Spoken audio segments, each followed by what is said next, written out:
Once upon a time, in a prison where even the walls seemed angry, there lived a young man named Trey Johnson.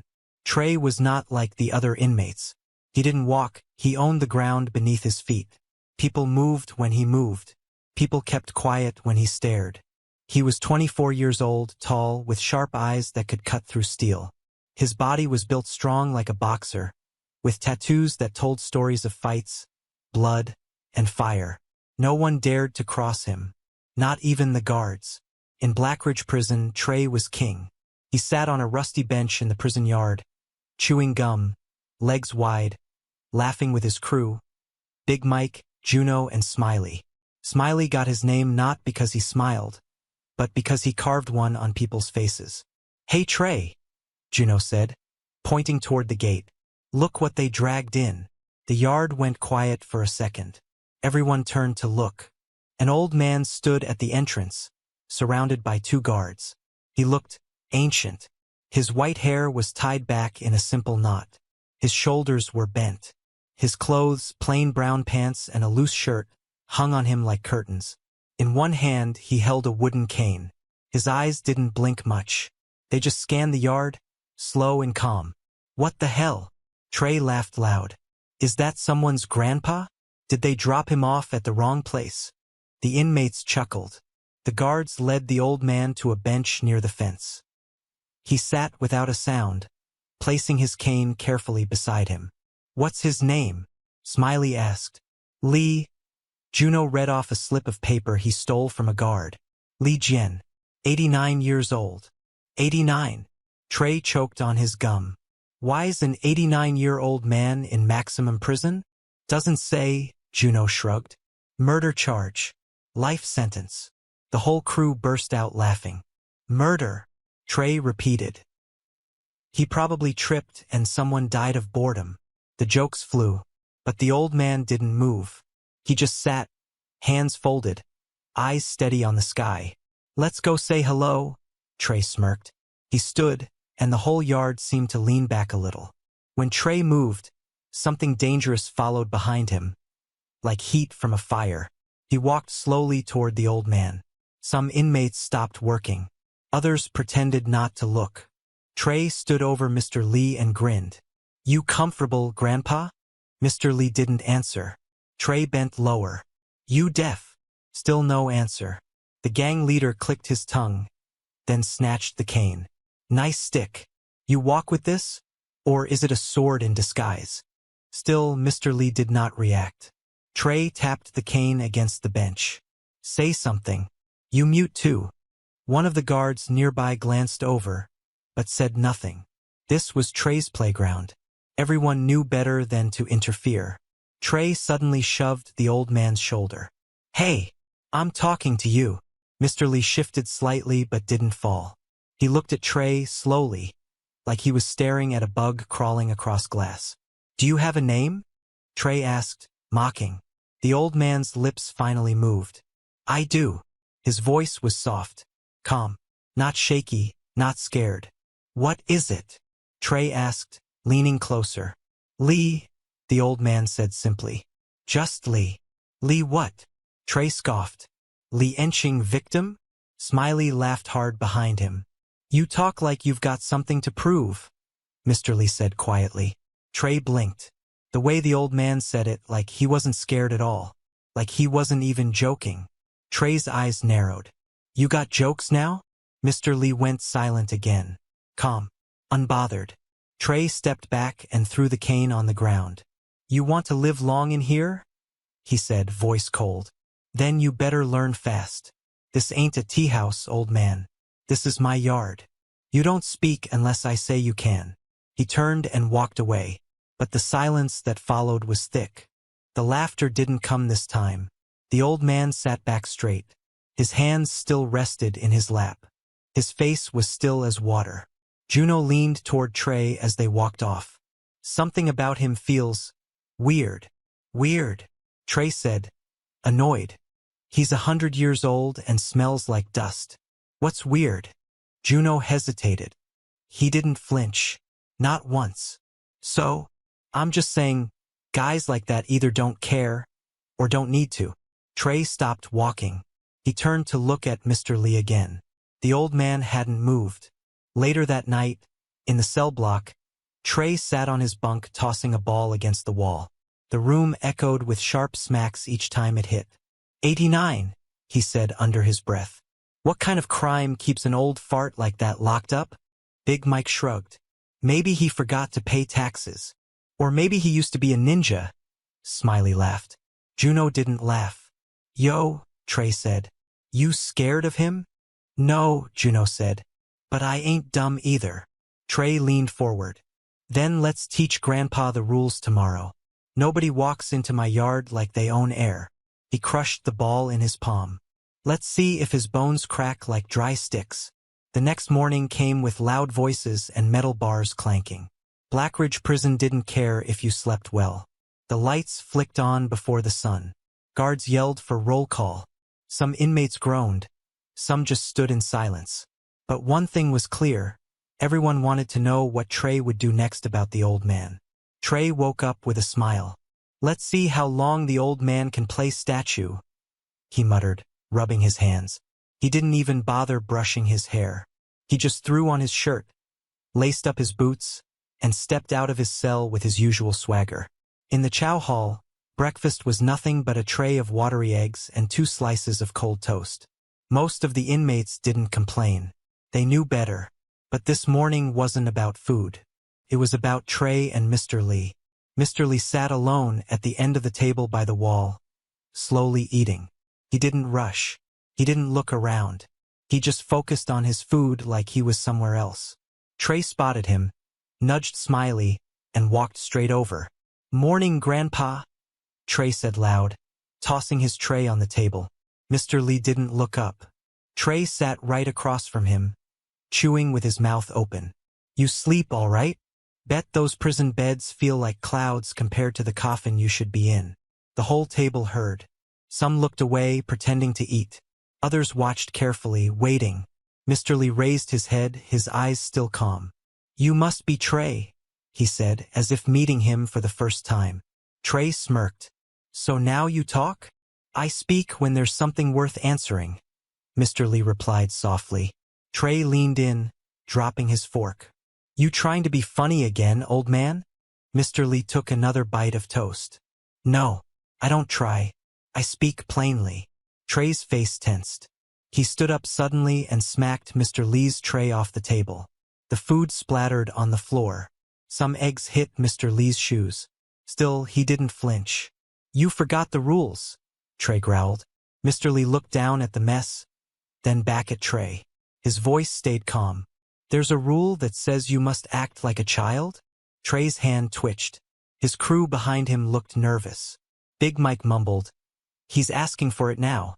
But Trey didn't swing. Not yet. He just leaned forward, speaking through clenched teeth. You're gonna be cleaning toilets today. Every cell block. You hear me?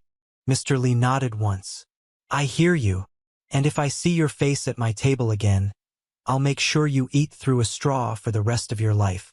Mr. Lee stood up slowly, picked up the fallen tray, and walked toward the kitchen window to hand it over. He didn't say another word. Trey turned to the hall and shouted, You see that? That's how we deal with fake tough guys. Some inmates laughed, but others stayed quiet. Something about Mr. Lee's calmness was unsettling. Later that day, Trey made sure the guards assigned the old man to the filthiest chores. Cell toilets, the officer announced. Blocks C through F. Mr. Lee didn't argue. He simply nodded and took the bucket and mop.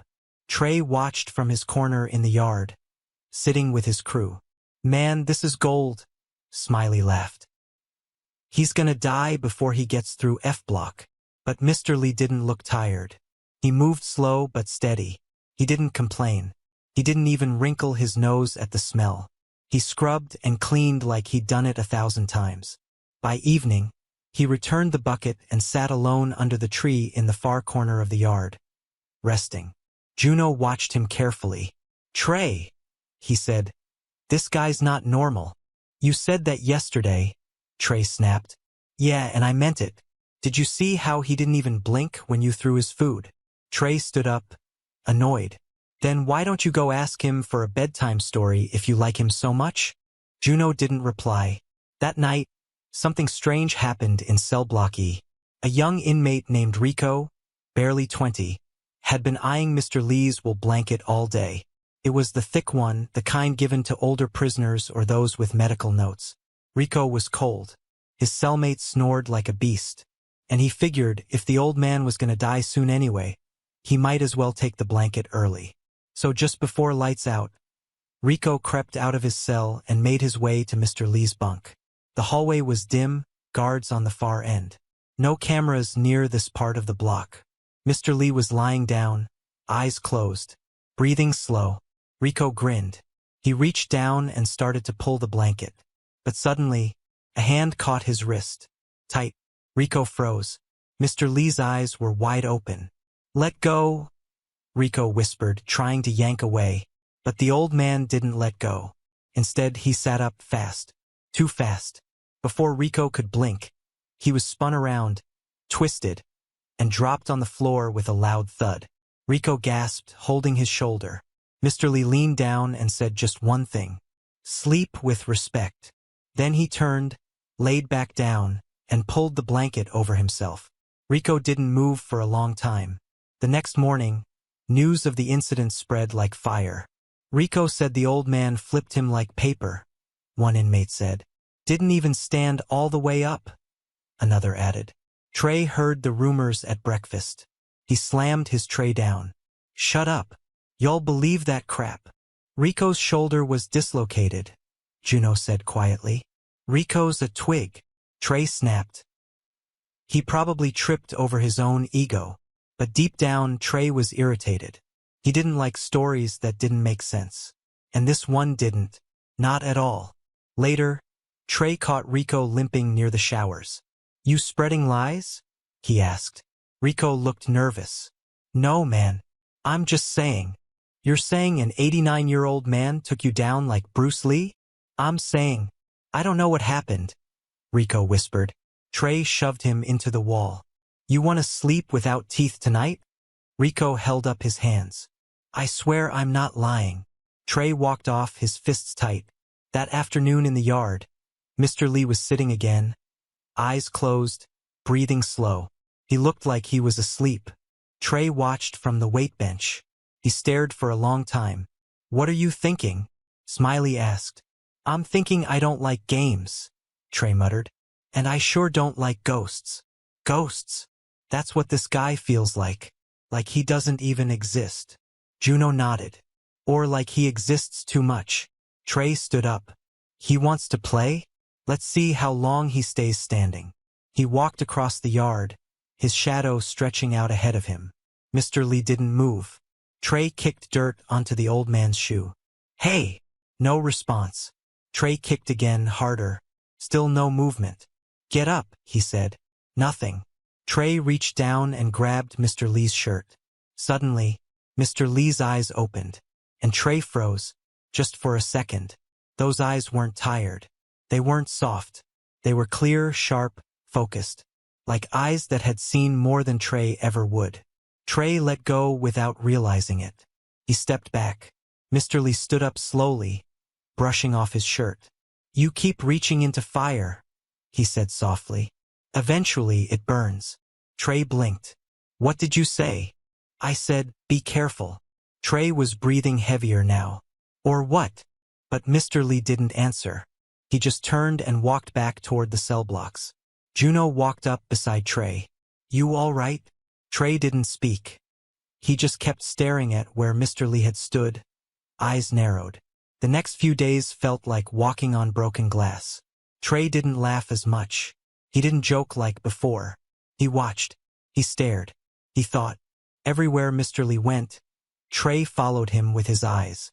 Mr. Lee cleaned floors, folded laundry, sat quietly during roll call, and read during free time. He did everything like he had all the time in the world. Nothing rushed him. Nothing shook him. Not even Trey's presence. That's what bothered Trey the most. It wasn't that the old man fought back. It was that he didn't care. Trey hated that. One morning, while the yard was quiet and the guards were inside, Trey turned to his crew. "We're done waiting." Smiley grinned. "Finally. I want to see what happens when we push him for real," Trey said. Big Mike cracked his knuckles. "You want pain or just fear?" "I want both," Trey said. Juno didn't speak. He just looked at the floor. "You in?" Trey asked, locking eyes with him. Juno hesitated. Then he nodded. Trey smiled. "Good." Yard time came that afternoon. The sun was high, no clouds. The weight bench was busy, but the far side of the yard, the place near the fence and dead grass, was empty. That's where Mr. Lee usually went. He liked the quiet. Trey planned it well. "Here's what we'll do," he whispered to his crew as they crossed the yard. Mike and Smiley cut him off. "I'll walk straight. Juno, stay behind him." "Blades?" Smiley asked. "Keep it in your pocket," Trey said. "Don't use it unless he pulls something." "But he won't," Mike chuckled. "He better not," Trey said flatly. Mr. Lee sat on a concrete block near the fence, his cane resting by his side. His eyes were half closed, face calm like someone meditating. Trey walked straight toward him, face tight, shoulders sharp. Mike and Smiley circled wide and closed in from the sides. Juno walked slowly behind. They formed a box around him. Mr. Lee didn't move. Trey stood just inches away, looking down. "You enjoying your peaceful time, old man?" Trey asked. Mr. Lee slowly opened his eyes and looked at Trey, then at each man around him. "Yes," he said quietly. "That's about to change." Mr. Lee blinked once. "Is that so?" "Stand up," Trey ordered. Mr. Lee stayed still. "Why?" "Because I said so." Mr. Lee didn't respond. Trey grabbed the cane and tossed it across the yard. "Now stand up." Mr. Lee sighed and pushed himself to his feet. His body looked weak, his back curved, his legs thin, but something in his eyes stayed steady. "Let me ask you something," Trey said. "You ever been jumped before?" Mr. Lee raised an eyebrow. "Jumped?" "Yeah," Smiley said. "You ever had your face kicked in?" Mr. Lee looked at each of them slowly. "You all seem very young," he said. "Strong bodies, loud voices, but very little peace in your eyes." Mike growled. "You calling us stupid?" "I'm calling you restless," Mr. Lee said. Trey stepped forward. "Enough talking." He shoved Mr. Lee hard in the chest. The old man stumbled a step back but didn't fall. Mike stepped in next and gave him a quick push from behind. "Fall already, Grandpa." Mr. Lee turned and looked over his shoulder. "Do you push trees too, hoping they'll fall?" "What?" Mike snapped. Smiley reached for his pocket.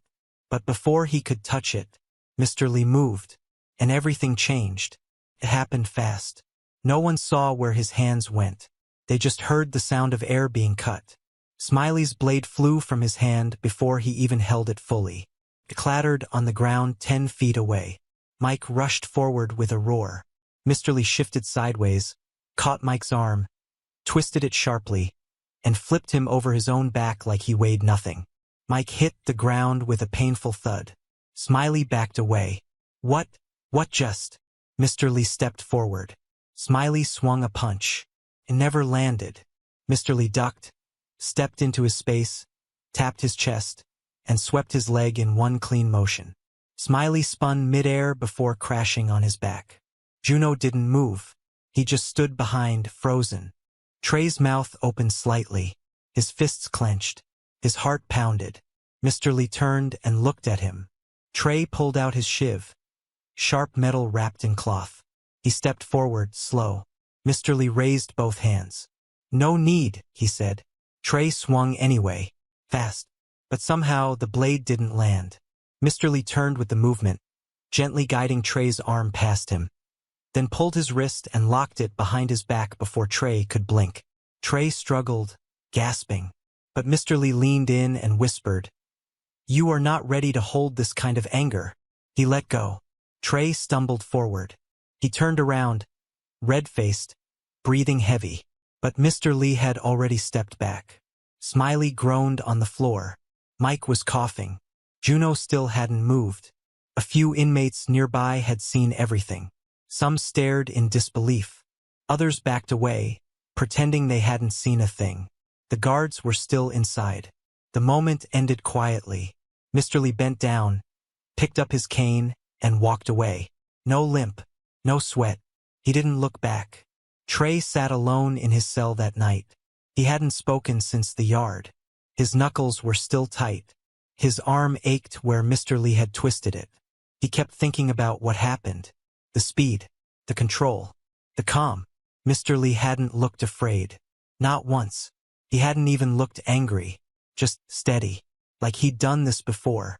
Like this was easy. Trey had never felt this way. Not even during street fights. Not even when he was arrested. This wasn't fear. It was confusion. And something worse. It was respect. The kind he didn't want to give. Meanwhile, in the library, Miss Doreen flipped through an old book, her fingers trembling. She stared at the page. Picture. A young man, in a white robe, standing on one leg on a rock, arms out, balanced. His eyes looked just like Mr. Lee's. She gasped. Below the photo, Li Jian, Kung Fu master of the Wudong Mountain School. Vanished 30 years ago after defeating 5 challengers in one night. She closed the book quickly and whispered, "Oh my lord!" Back in the cell block, Juno sat with his hands clasped. Smiley had a bandage across his nose. Mike had a brace on his elbow. Trey sat quietly, staring at the floor. Nobody spoke. For the first time in Blackridge prison, the king had nothing to say. And everyone in the yard started to whisper a new name. Not Trey, not Smiley, not Mike, not even Juno. They whispered, "The old man." But in some corners, another word began to slip between lips. Master. The prison did not feel the same after that day in the yard. Something had changed. You could feel it in the way the air moved. You could hear it in how people spoke in whispers instead of loud talk. It was like the walls themselves were watching now. Mr. Lee was no longer just the old man. He was something else. Something nobody could explain. The story about the fight traveled faster than smoke. Inmates who hadn't even been near the yard swore they saw everything. Some said Mr. Lee didn't move at all and the others just fell. Some said he flew. Others said he had no shadow. People make stories when they are scared. And now everyone was scared. Everyone except Mr. Lee. He continued walking the yard like nothing had happened. He cleaned floors like usual. He sat under the same patch of shade every afternoon. He never spoke unless someone spoke first. He did not brag, he did not stare, and he did not act proud. That is what made it even stranger. The man who had put 3 strong inmates on the ground without breaking a sweat walked like his feet barely touched the earth. Trey watched him constantly. He was quiet now. Not because he had accepted anything. Not because he respected Mr. Lee. But because he needed to understand. Trey was not afraid of pain. He had grown up fighting. He had been stabbed twice. Shot once. He had cracked noses with his bare hands. But this was different. Power you understand is only half as dangerous as power that makes no sense. And Mr. Lee made no sense at all. One afternoon, Trey made his way to the library. He didn't normally go there. Trey didn't read. He didn't care about books.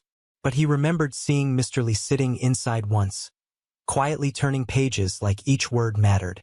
So Trey walked in, shoulders wide, shadow large enough to cover entire shelves. Miss Doreen, the old librarian, looked up from her desk. She was small, with silver glasses and tired eyes that looked like they had seen too much but never judged anyone for it. "Trey Johnson," she said softly. "You do not come here." Trey ignored the comment. His eyes scanned the room until he saw Mr. Lee seated at a corner table, reading, calm as always, like nothing in the world could touch him. Miss Doreen watched Trey watching him. "You want answers," she said. Trey didn't look at her. "I want truth. Truth is heavier than anger," she replied. "Be careful carrying it." Trey's jaw tightened. "Just tell me what you know." Miss Doreen hesitated. She looked toward Mr. Lee again. Then she stood, walked behind her desk, reached beneath it, and pulled out an old book wrapped in cloth. She placed it on the table between them. Trey stared at it. He didn't touch it. What is that? A piece of history, she whispered. One most people have forgotten. Trey slowly pulled the cloth away. The cover was faded red. The title was written in gold letters, but some of them had worn off. The pages smelled like earth and time. He opened to the first picture that wasn't faded. The image froze him. It was the same eyes. Not old, not tired, sharp, focused, alive. The caption read, Master Li Jian, Wudong Mountain School, Teacher of the Invisible Hand. Trey's breath stilled. Miss Doreen spoke softly, like the words themselves were sacred. 30 years ago, there was a man taught to fight without anger, to move without wasting breath, to break without breaking, to win without pride. Trey stared at the picture. You're telling me that old man is some kind of karate legend? Not karate, she corrected gently. Kung Fu, a very old form, older than most countries, older than this prison, older than even the idea of gangs. Trey closed the book halfway. Then why is he here? Miss Doreen looked down at her hands. That is the question no one has answered. Back in the yard, Juno sat alone on a bench. He had not spoken much since the fight. The scene replayed in his mind every time he blinked. Mike flipping, Smiley spinning, Trey's blade going nowhere, Mr. Lee standing there like someone who did not fear the world. Juno wasn't scared of pain either, but he feared being small, and Mr. Lee made everyone feel small, even Trey. Smiley walked over and sat beside him, wincing as he lowered himself. His ribs still hurt. You thinking about it again? Smiley asked. Yes, Juno said. Smiley stared at the ground. Me too. What do we do now? Juno asked quietly. Smiley shook his head. We wait for Trey. But Trey was changing. Everyone could see it. Where he used to talk loud, now he stayed quiet. Where he used to shove people out of the way, now he walked past them without noticing. His anger was still there, but it no longer had a direction. A leader without direction is a flame without air. It flickers. It weakens. It starts to die. And in prison, when a flame dies, a new flame tries to rise. Some eyes were already watching Trey the way wolves watch a wounded lion. He could feel it, and he hated it. That night, Trey couldn't sleep. He sat on the edge of his bunk, elbows on knees, hands clasped.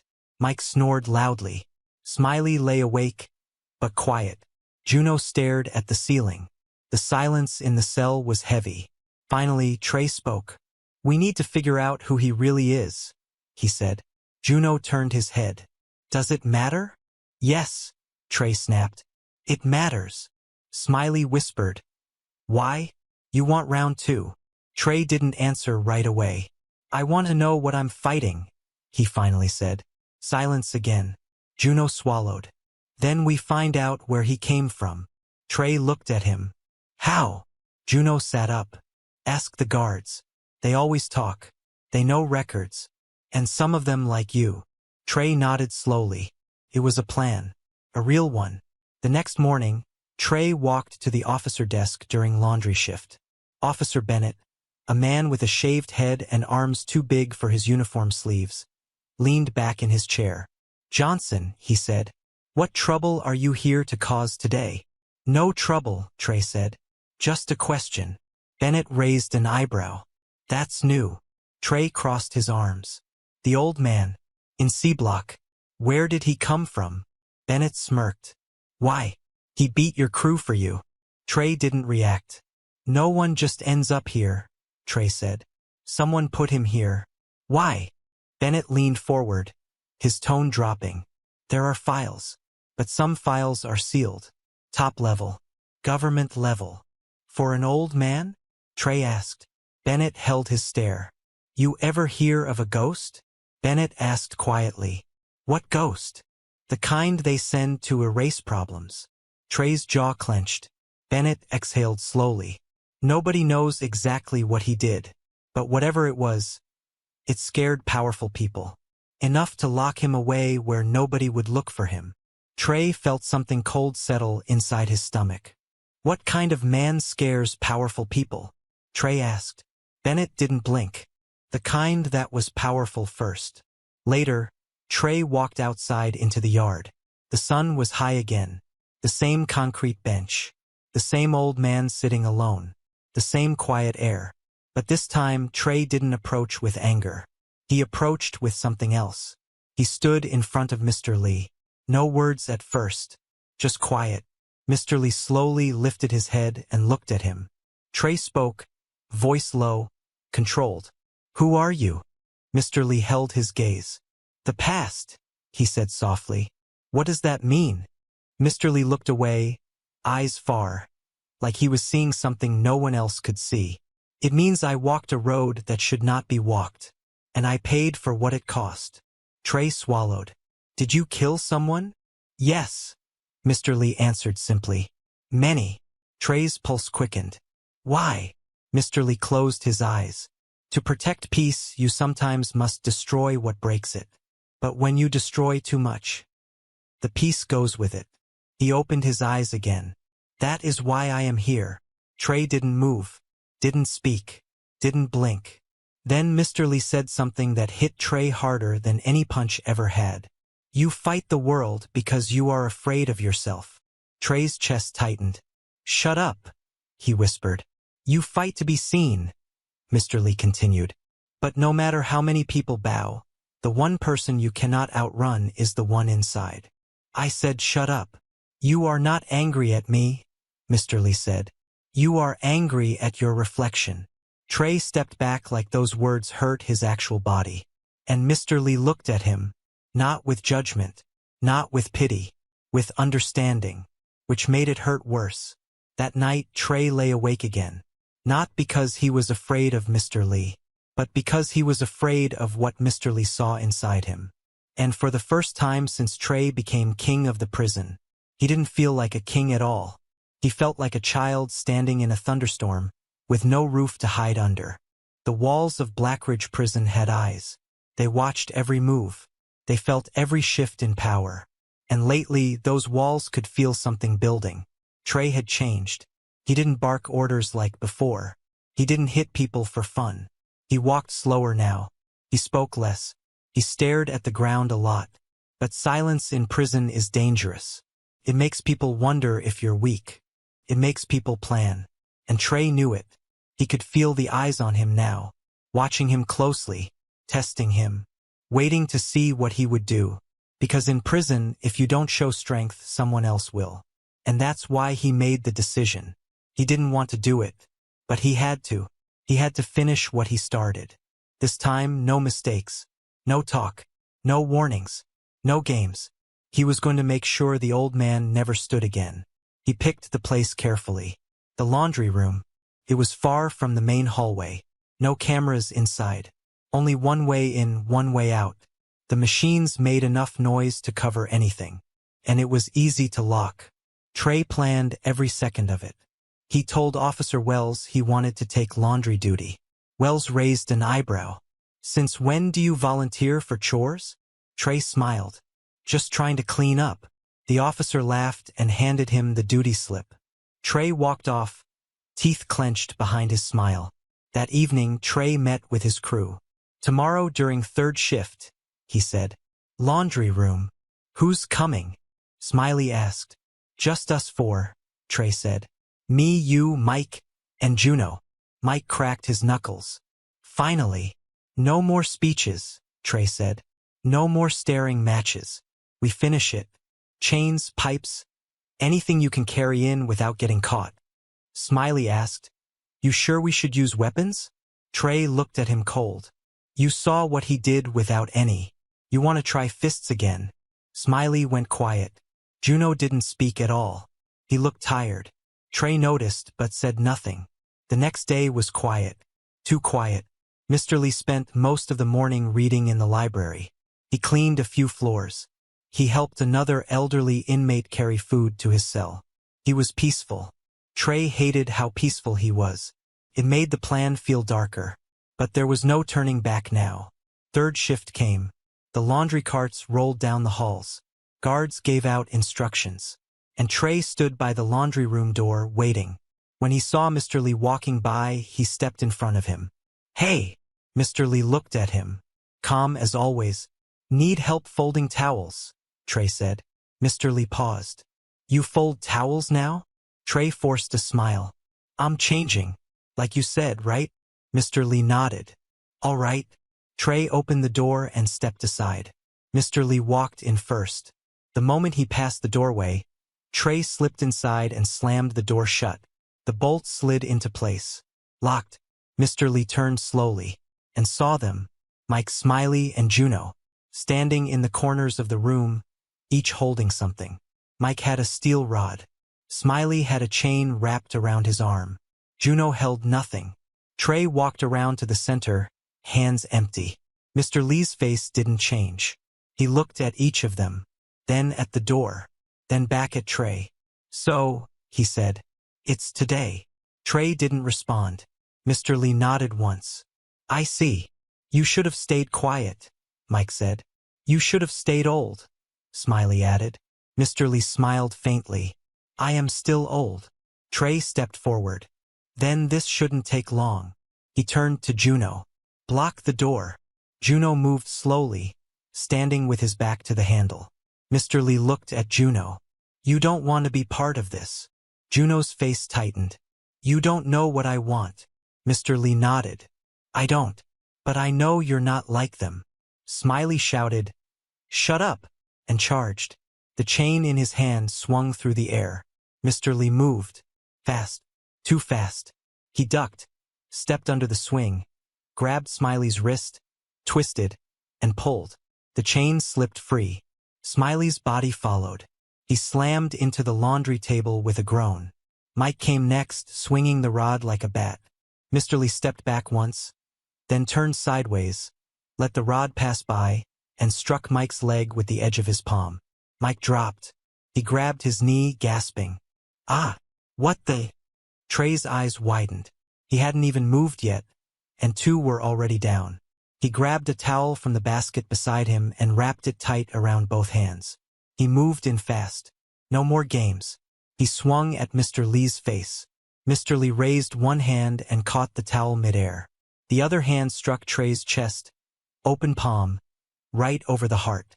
Trey stumbled back like he'd been hit by a hammer. His breath left him. He dropped to one knee. What was that? He whispered. Mr. Lee didn't answer. He looked at Juno. Open the door, he said. Juno froze. Trey coughed and stood again, breathing hard. No, he shouted. Don't touch that door. Mr. Lee turned back to him.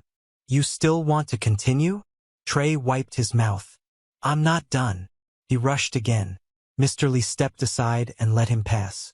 Then turned, kicked Trey's back gently, but with perfect precision, and Trey fell forward, rolling across the floor. He lay there, face down, panting.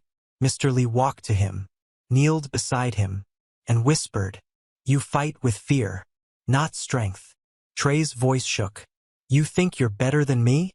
No, Mr. Lee said. I think I'm older than your pain. Trey gritted his teeth. Just finish it. Mr. Lee stood. There's nothing to finish. Smiley groaned on the floor. Mike was still holding his leg. Juno's hand was on the door handle. He turned the bolt slowly. The lock clicked open. The door creaked wide. Outside, laundry carts rolled past. No one noticed. Mr. Lee walked out without a sound. No anger. No victory smile. Just silence. That night, the crew didn't speak. Trey sat in the corner of the cell, knees up, arms crossed. Mike lay on his bunk with ice on his leg. Smiley didn't take off his shirt. His ribs were bruised. Juno sat on his lower bunk, staring at nothing. They had planned everything. Every second. Every move. And they still lost. Not just lost. They were never in control. The next morning, the whispers came back. But now they were louder. The story had grown. Some said Mr. Lee used pressure points no one had seen before. Some said he never touched them at all, just used the air to push them. Others swore he disappeared for a second and then reappeared behind Trey. Again, fear makes stories. And Mr. Lee became more than a man. He became something else. Something untouchable. Trey sat alone in the yard. Juno sat a few benches away. Mike and Smiley stayed inside. Mr. Lee walked past Trey. Their eyes met. Mr. Lee gave a small nod. Not proud. Not mocking. Just calm. Trey nodded back. Slowly. And for the first time in years, Trey didn't feel angry. He felt tired. Really tired. The mood inside Blackridge Prison shifted again. It wasn't loud. It wasn't sudden. It was quiet, like a thick fog that rolled in without warning. No one spoke about the laundry room fight openly. No one needed to. The way Trey's crew walked slower. The way Smiley flinched when someone bumped him. The way Mike stayed close to the wall with a limp. All of it spoke louder than words ever could. And then there was Trey, once the lion of the prison yard. Now sitting alone, silent, shoulders heavy. He wasn't broken, but he wasn't the same. He was thinking, and everyone noticed. Juno was the first to say it out loud. Trey's not right. He sat across from Smiley in the cafeteria. His voice was low, almost like a whisper. Smiley didn't answer at first. He stirred his food but didn't eat. Juno leaned closer. You see it too, right? Smiley shrugged. You want him to act like nothing happened? No, Juno said. But I want him to talk. Something. He's thinking, Smiley said. Let him think. Juno looked across the room. Trey sat alone at the far end, arms folded, eyes down, not touching his tray.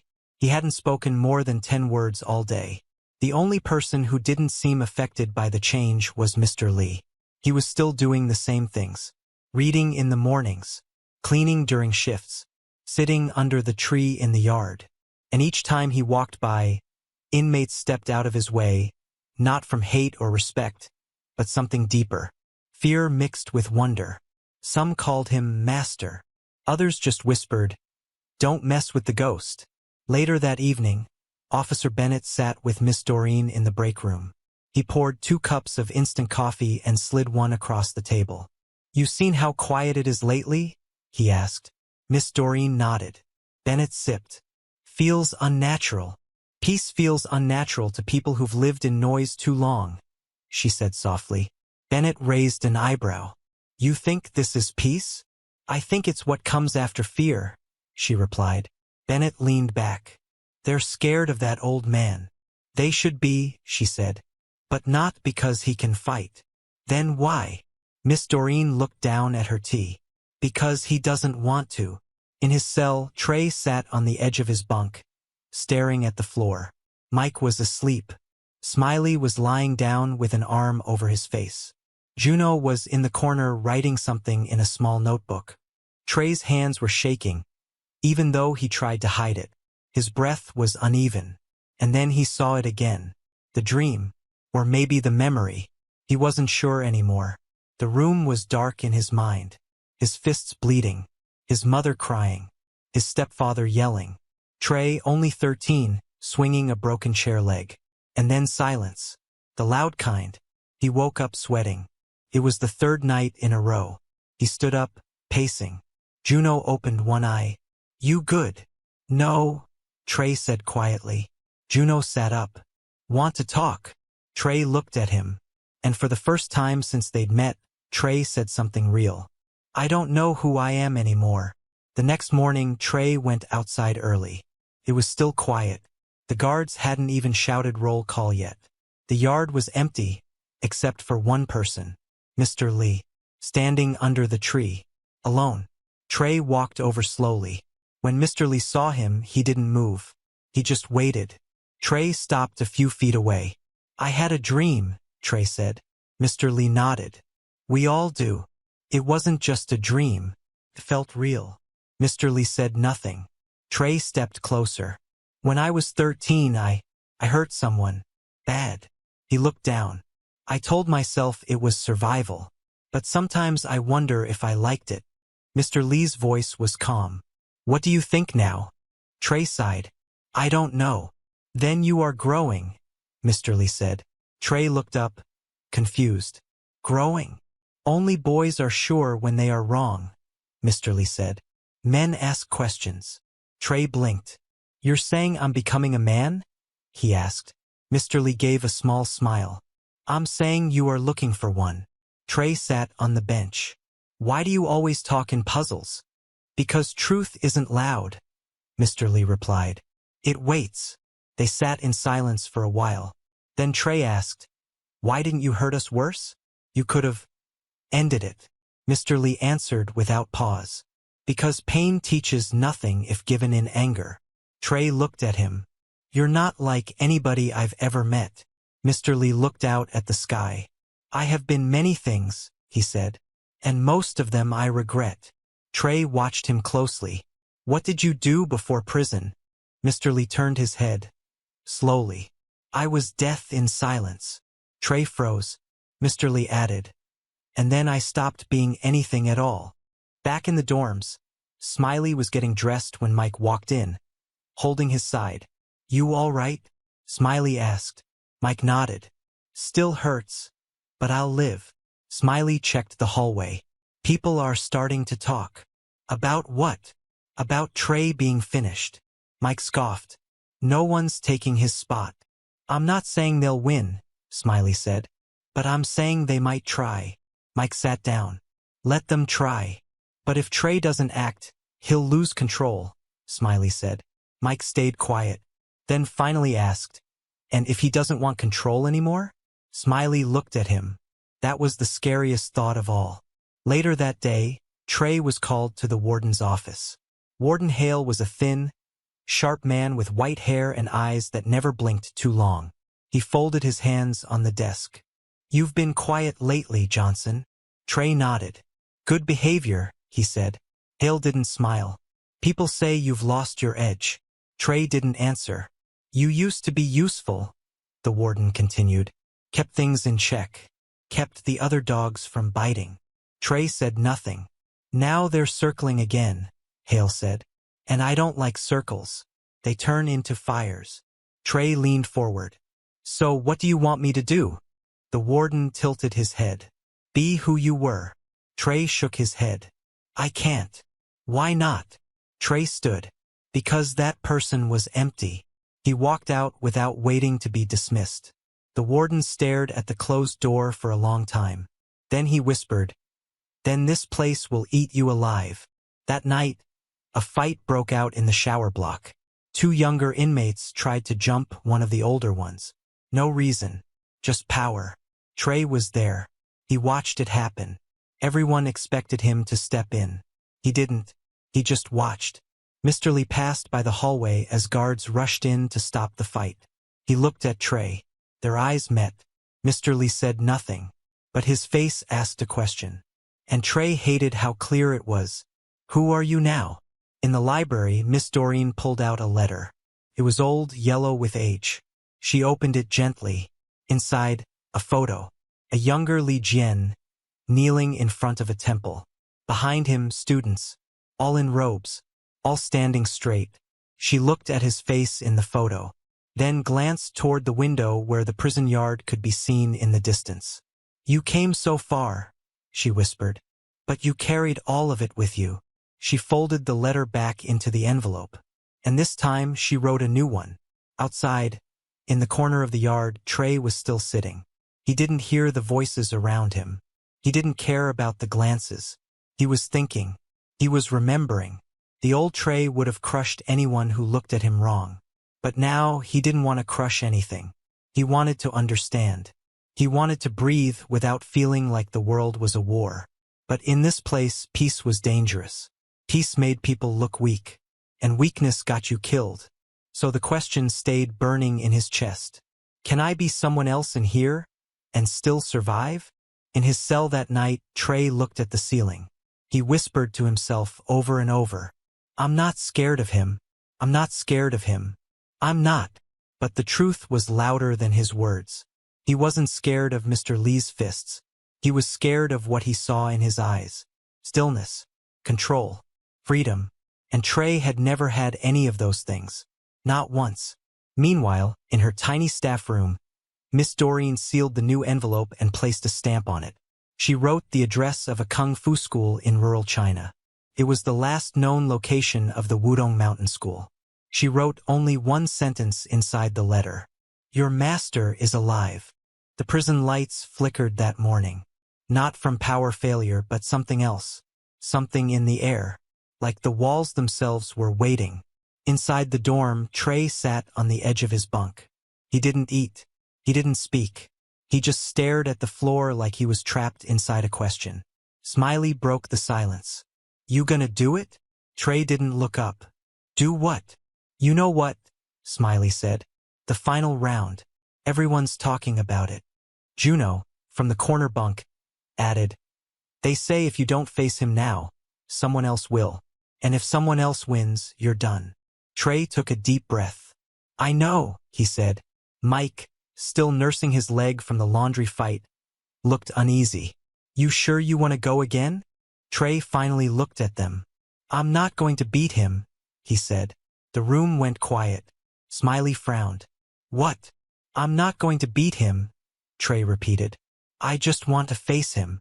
Juno asked, "So why challenge him at all?" Trey stood, slow and calm. "Because it's not about winning anymore." Word spread fast. By noon, every inmate had heard it. Trey called him out. One last fight.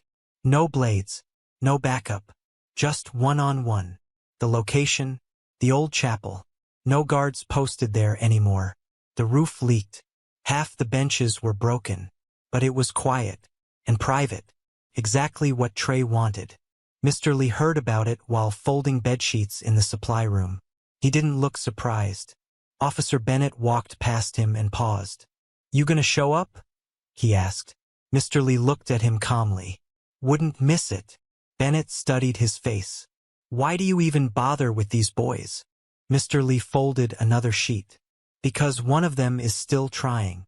The old chapel was dim when Trey stepped inside. Light poured through broken windows. Dust floated in the air.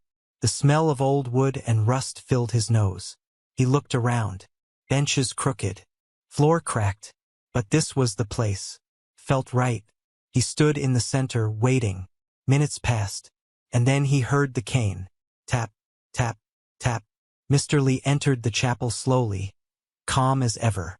He didn't look like someone walking into a fight. He looked like someone arriving at a quiet meeting. Trey stood straight. Mr. Lee stopped across from him. They looked at each other.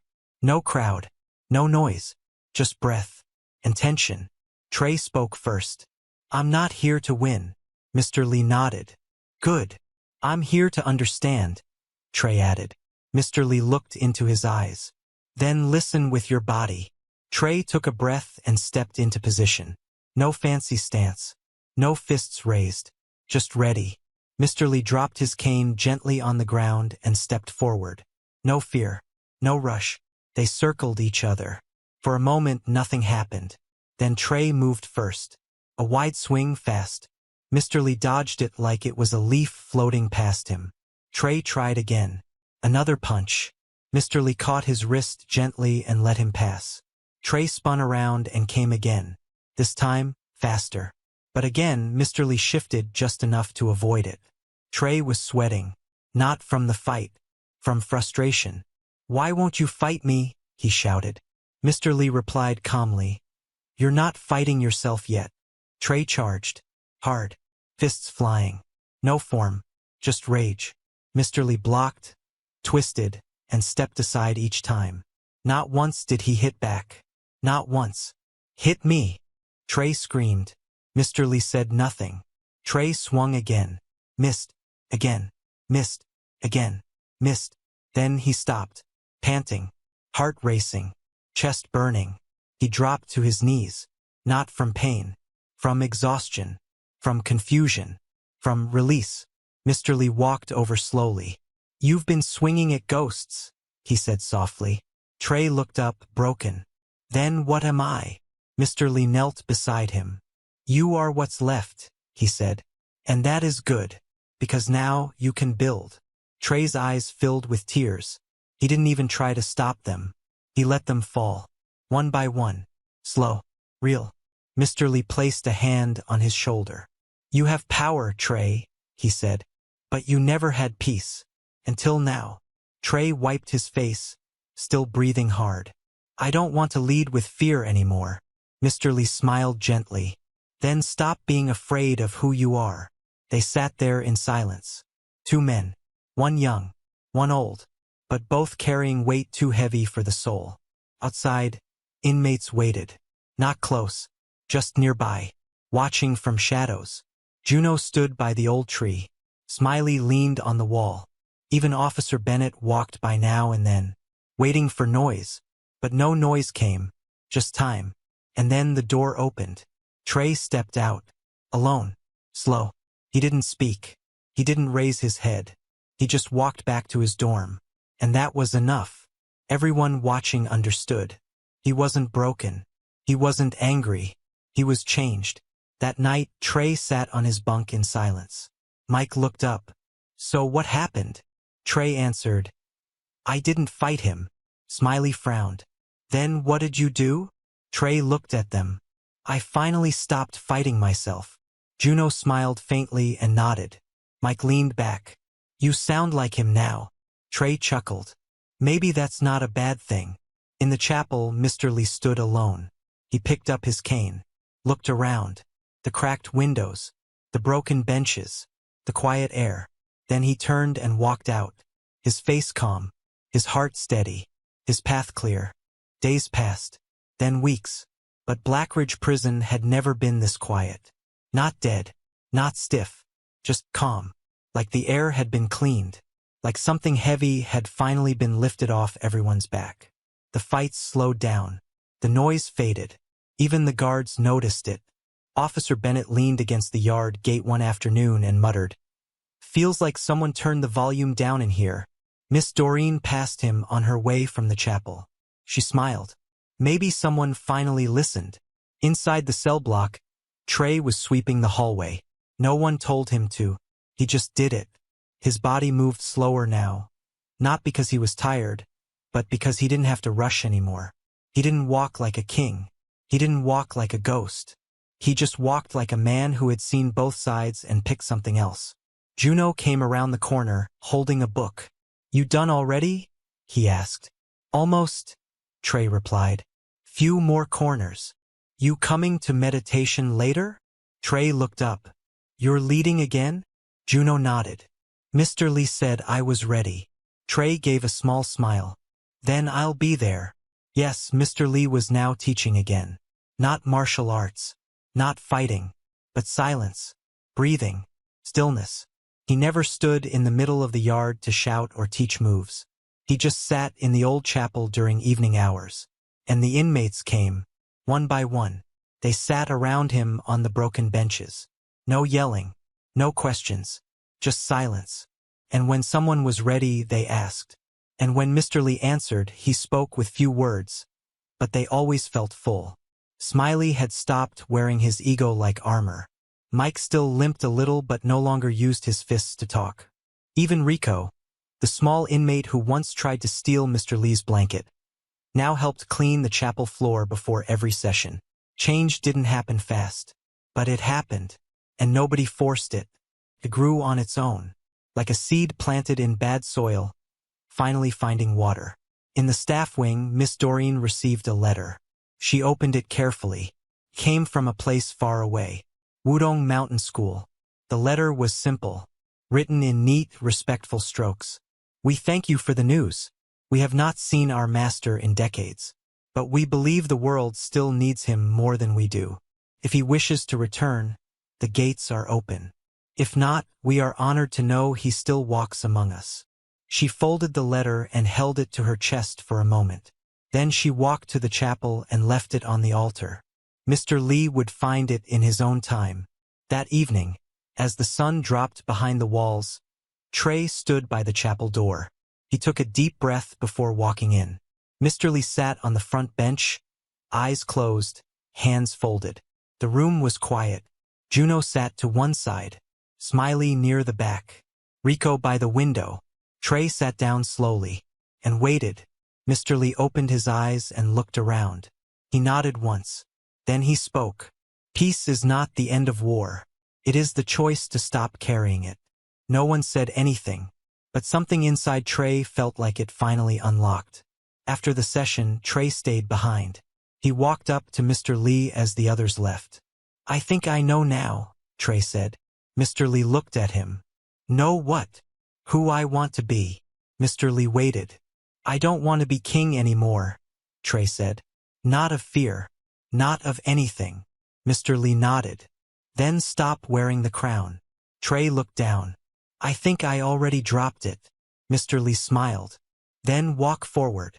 1 week later, the prison hosted an event. Something they hadn't done in years. A reflection day. It wasn't about speeches or visitors. It was just a day where inmates could express what they had learned, or what they were becoming. Some wrote letters. Some read poems. Some just sat in silence in the yard. Trey stood near the fence, writing on a folded piece of paper. He didn't know what he was going to do with it, but writing helped. Mr. Lee stood near the tree, not talking, not teaching, just there. His presence alone kept the space safe. That night, Trey slipped the paper under Miss Doreen's office door. She picked it up later and read it. It said, I was born in a place where pain raised me. I learned how to hurt because it made people move out of my way. But now I understand. There's more power in holding still than in throwing fists. Mr. Lee didn't just fight me. He showed me myself. And I saw a man I didn't want to be anymore. So I let him go. I don't know what I'll be next. But for the first time, I care enough to find out.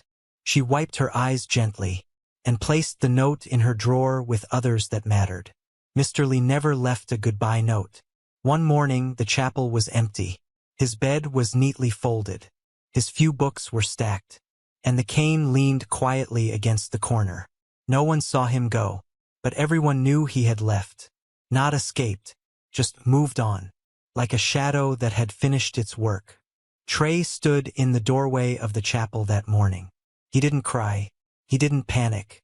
He just looked at the sunlight coming through the broken glass and whispered, Thank you. Weeks later, a guard passed Trey in the hallway. You heading to the yard? Trey nodded. You still running that peace club or whatever? The guard teased. Trey smiled. It's not a club. It's just people breathing.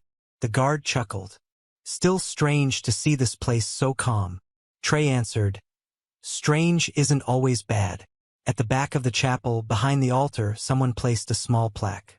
It wasn't fancy, just a wooden piece, carved by hand. The words were simple.